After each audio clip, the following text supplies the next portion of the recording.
Hi and welcome back to the latest Steve's Amateur Garage video. Great to have you along. Today we're working on the MG, my daily driver, just done over 105,000 miles now. And unfortunately it's failed its MOT on 3 points. Two of them relatively simple. The rear indicators, the bulbs were showing a white light. It wasn't quite white, but it wasn't as orange as it should be. So a couple of replacement bulbs and that was fixed.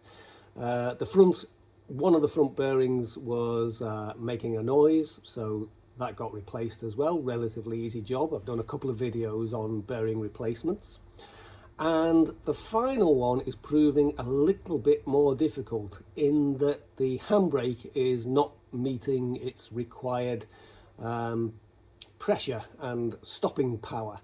So I've had a couple of goes at it and adjusted it, and that normally fixes it, but for some reason it's not reaching the required specifications this time. So I'm going to have to dig a little bit deeper into what the issue is. I've bought some new parts, trying to cover everything here.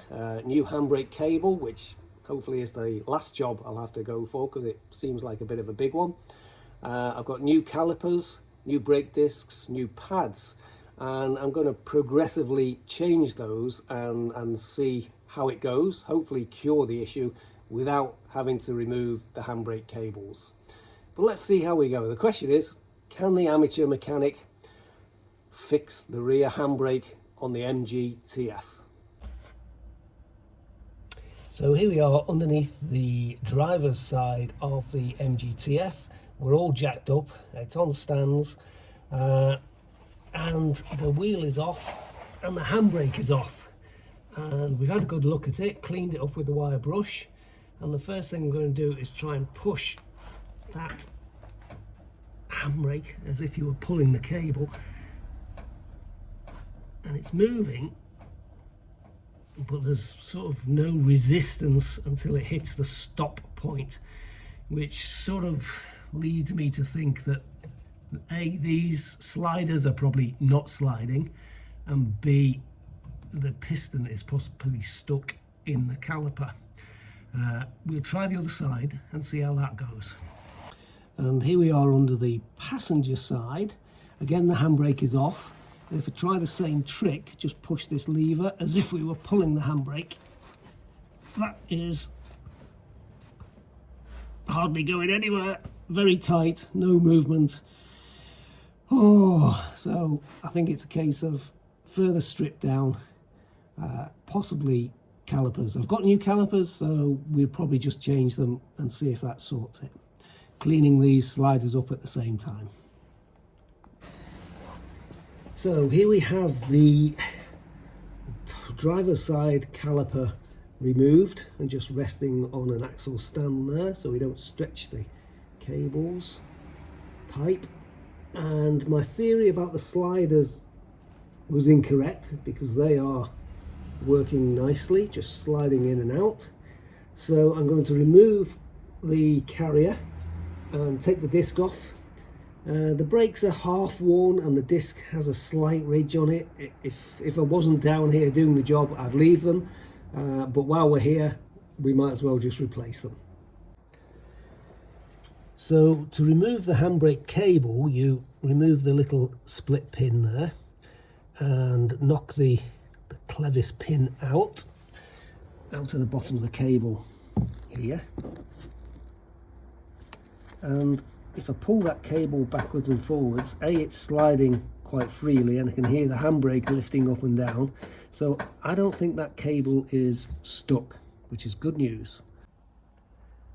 There's the new caliper back on, all the bolts torqued up and handbrake cable reconnected. So we will do the other side and then bleed the rear brakes and then adjust the handbrake cable. And there's the caliper all back together and torqued up on the passenger side.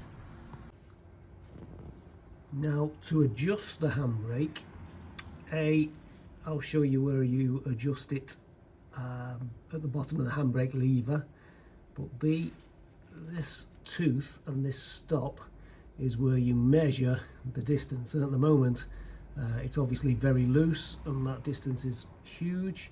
It should be 1 to 2 millimeters when the handbrake is pulled on. So we'll go inside and start adjusting. So as you can see, I've removed the armrest from the center console. It's just 4 self-tapping screws. Just get those out the way. I just find it easier to get your arm down there and adjust the nut in the middle of the picture. It's a 12mm nut, and we'll give that a good tighten up and adjust the handbrake. And there's the armrest with the sort of back part of the center console, which quite handily has the cup holders in. But the self-tapping screws, 2 at the back there, you have to pull this down to get to those, and 2 at the front, just there.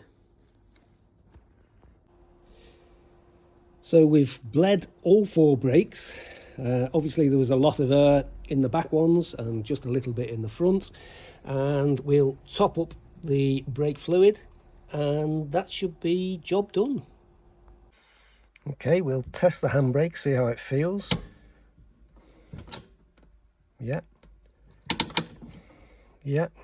3 good clicks, and it feels like a bit of progression as you pull it up, whereas before it was just flappy until the very end when it rammed itself on.